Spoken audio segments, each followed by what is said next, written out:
So, my fiancé took up cooking during quarantine.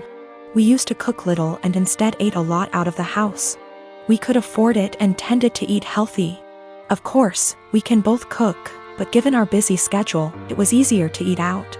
Also, to be honest, I don't really like cooking and consider it a chore to be avoided. I love food, but there are other things that I would rather do in my own time.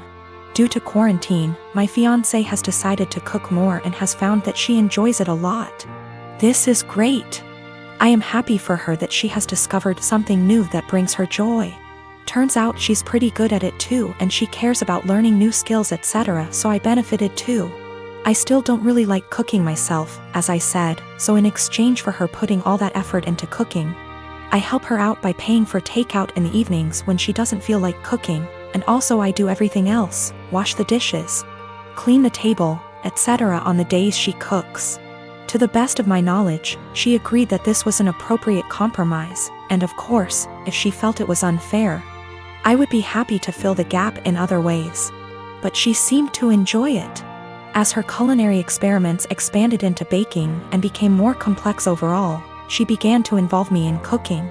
I would go into the kitchen to have a drink and check it out, and she would say, "Oh, could you help me chop this while I fry this?" Or something like that.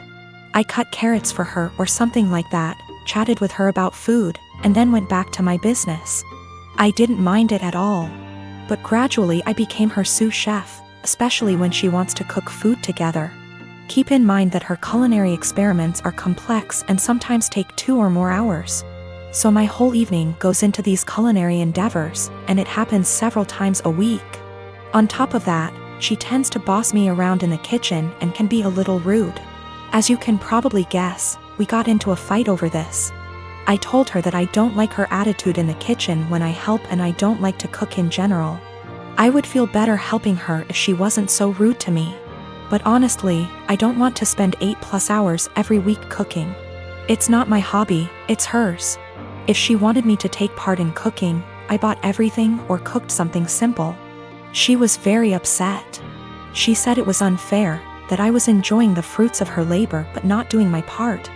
And that cooking took 2 hours and dishwashing / cleaning only half an hour.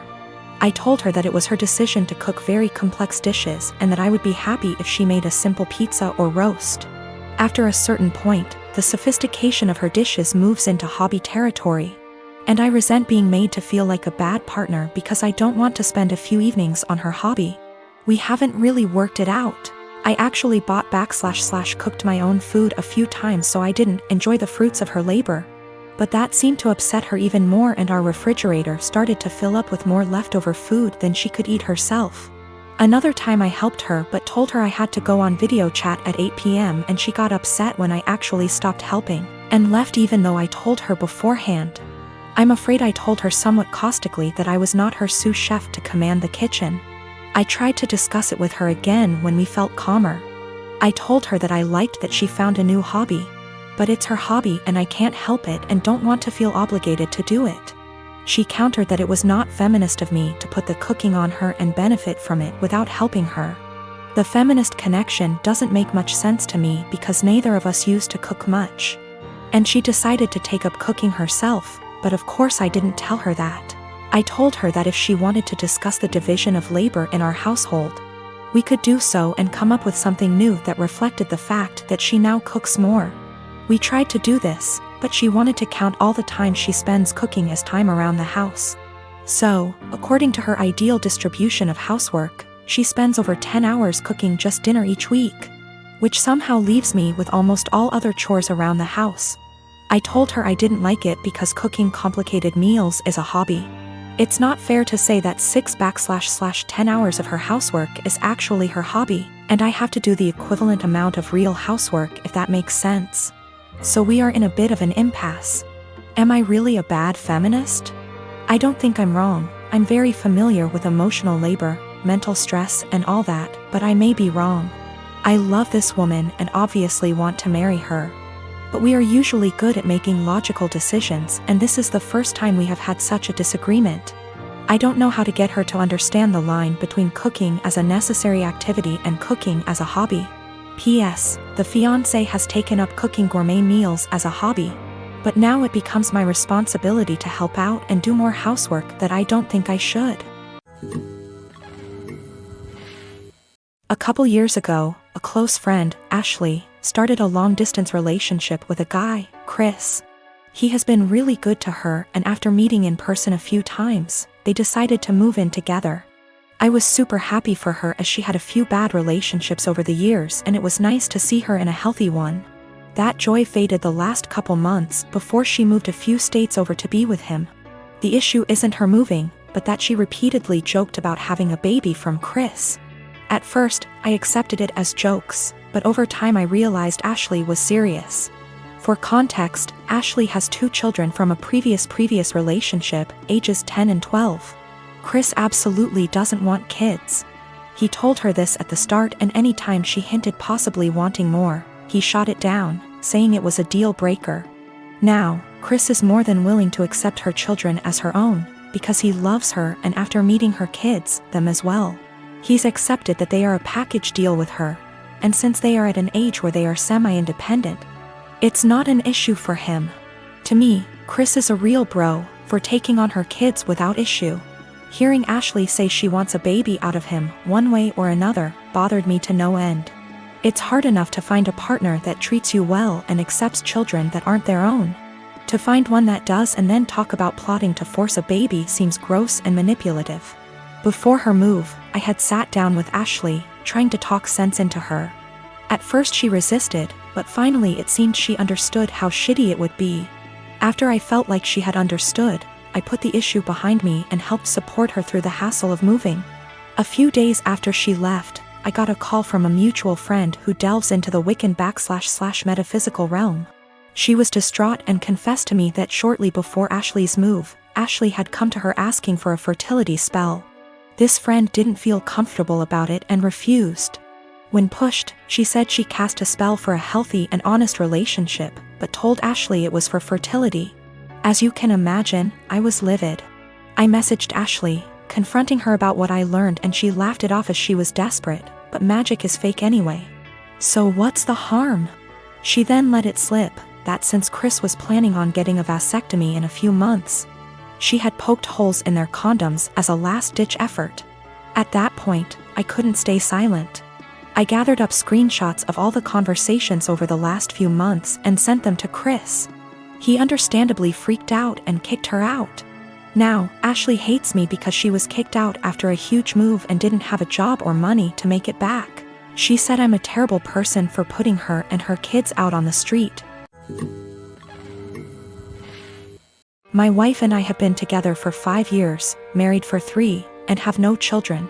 For our first few years together, she was a full-time attorney working 50 to 60 hours per week.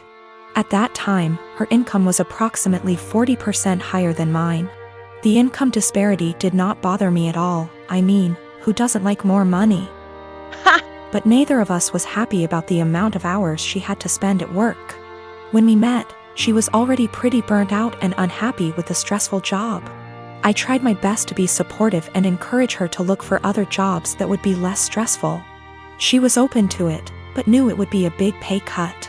She said she would rather stick it out for a while longer so we could pay off her student loans and save money for a new house. Once the loans were gone and we had moved into our new home, she found a part-time /15HRS//WK job working from home, doing something more in line with her interests. Her stress level went way down, and so did her income. She still makes very good money, but her income is about a third of her previous job. This is absolutely not a problem financially. My income has steadily increased and she's still bringing in plenty. We are doing great and have no money problems. I have no regrets about any of it. The thing is, every once in a while, she'll mention that she feels sad that she doesn't contribute because her income is so much lower than mine. I tell her this is absolutely not true. Not only does she still have great income, but she contributes in so many other ways. Since she has a very flexible work schedule, she is able to do most of the household chores, takes care of errands during the day, does a lot of the shopping, etc. She basically keeps our household running.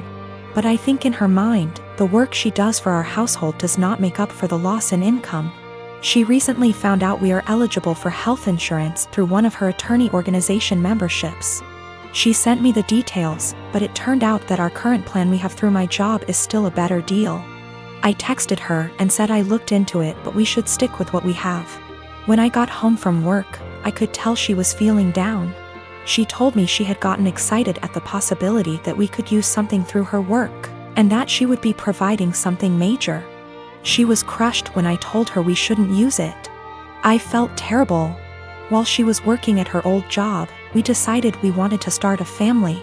The ideal situation was for her to get a low-hour, flexible, work-from-home job so she could be a stay-at-home mom with a little bit of income on the side. This job popped up and it seemed almost perfect for us. Unfortunately, the baby has not come as quickly as we had hoped, which we knew was a possibility. So we are kind of in limbo where she doesn't want to quit her current job or start a new full-time job, because she could get pregnant at any time. There's this girl that lives in my uni halls. We're not roommates, but we are flatmates. We are both 19 years old. Let's name her Kaya. I met her in September when we started university and moved into halls. We're not best friends, but we are friendly. We don't really spend much time together. Over time, my friends noticed that Kaya tried to copy me in everything. It started slowly, accessories and some clothes. Nothing major. I didn't even notice until people started pointing it out to me. I have a rather distinct style and she started copying it. I don't know the style and she's free to wear what she likes, but it's the exact same copies of my outfits, which is very odd. But then, it started going further. I dyed my hair, she dyed her hair. I bought something for my room, she bought the same thing. I started chatting with a guy. She became obsessed with that guy to a point that whenever I had a male friend or guy I was interested in over, she would go out of her way to try and get their attention, coming down to the kitchen in nothing but a towel. She never used to do it, etc. And she would do anything to attract attention. Now, don't get me wrong, I couldn't care less if the guy was looking, and even if it was my boyfriend looking. I'd have a beef with him, not her, but the blatant attention-seeking behavior was just odd. I joined societies and sports, and after she found out, she joined the same ones I did. Basically, everything I do, she copies eventually. It's just really creepy, but I haven't said anything. I wouldn't even know what to say. Over the Easter break, my friend and I were at my family house, a bit drunk, and decided to test out whether Kaya really copies everything I do. I made a post on social media about shaving my head. My friend does hairdressing and she helped me out faking shaved head, and I posted a photo with shaved head. I deleted the photo few days later and forgot about this whole thing. After Easter break was over, we had uni exams and I was focusing on that. Imagine my shock when I came back and Kaya had shaved head. And she was pissed when she saw me. She started shouting how I lied to her and why would I do that. She went on and on and on, really angry. Admittedly, I ignored her and hid in my room. She sent me a text telling me that she expects me to pay for her wig as it's my fault she shaved her head. I replied that absolutely not, that it was not my fault, and she decided on her own to do that. She kept attacking me over it every time I saw her. It's been a few days since I came back from Easter break. My exams start tomorrow, and yesterday I received an email from my university asking me for a meeting over the issue. She reported me to uni over something she's done. I am genuinely confused. Was I really in the wrong?